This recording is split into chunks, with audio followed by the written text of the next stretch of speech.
Hello, church family. I hope you're doing well. I am excited to be with you this week as we share a devotional because it is about a man who had an encounter with Jesus and was changed forever. This encounter can be found in the Gospel of John, chapter 5, verses 1 through 9. Sometime later, Jesus went up to Jerusalem for a feast of the Jews. Now there is in Jerusalem, near the sheep gate, a pool, which in Aramaic is called Bethesda, and which is surrounded by 5 covered colonnades.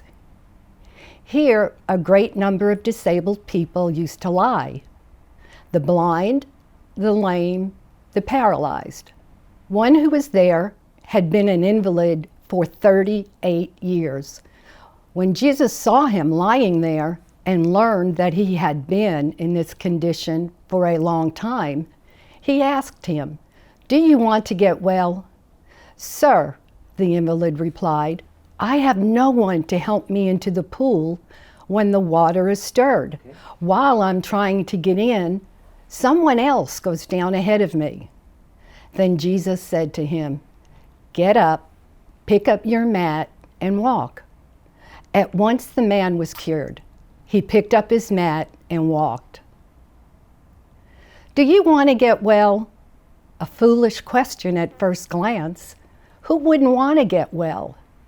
This man had been paralyzed for 38 years, and his presence at the pool would seem to indicate a desire to be healed. Jesus sought him out. He recognized his physical and spiritual needs and had compassion on him. He proceeded to ask the lame man a question: "Do you want to be made well?" But his question was misunderstood. Jesus' question, he thought, was an offer for help to get in the pool. He did not realize that the source of healing was not in the pool's water, but rather he who stood before him, Jesus, the giver of living water. Although the man didn't ask for healing, Jesus challenged him to do 3 things: get up, pick up your mat, and walk. The request on the surface looked impossible.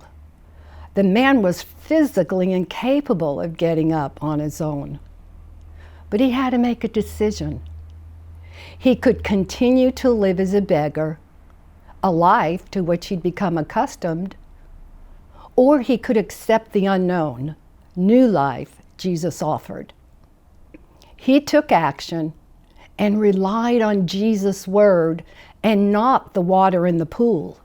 Immediately, the man got up and was cured. He picked up his mat and walked. Jesus gave him a new beginning, and through this miracle, revealed some of who he was. I recently watched the documentary Wilma. Wilma Rudolph was born in Clarksville, Tennessee, the 20th of 22 children. At the age of 4, she was diagnosed with polio, which left her without the use of her left leg. The doctors told her mother that she would never walk again. But Wilma proved them wrong. She did what appeared to be the impossible. With medical treatment, daily massages, and true grit, she overcame the effects of polio and walked without braces when she was 12 years of age. In 1956, at the age of 16, she won a bronze medal for track at the Melbourne Olympics. And she also became the first Black woman to win 3 gold medals in track and field at the 1960 Summer Olympics in Rome. Wilma dared to believe in the impossible, and she stepped out in faith. Sometimes we find ourselves in challenging situations where solutions appear to be impossible. Now, Jesus didn't heal every person lying around that pool.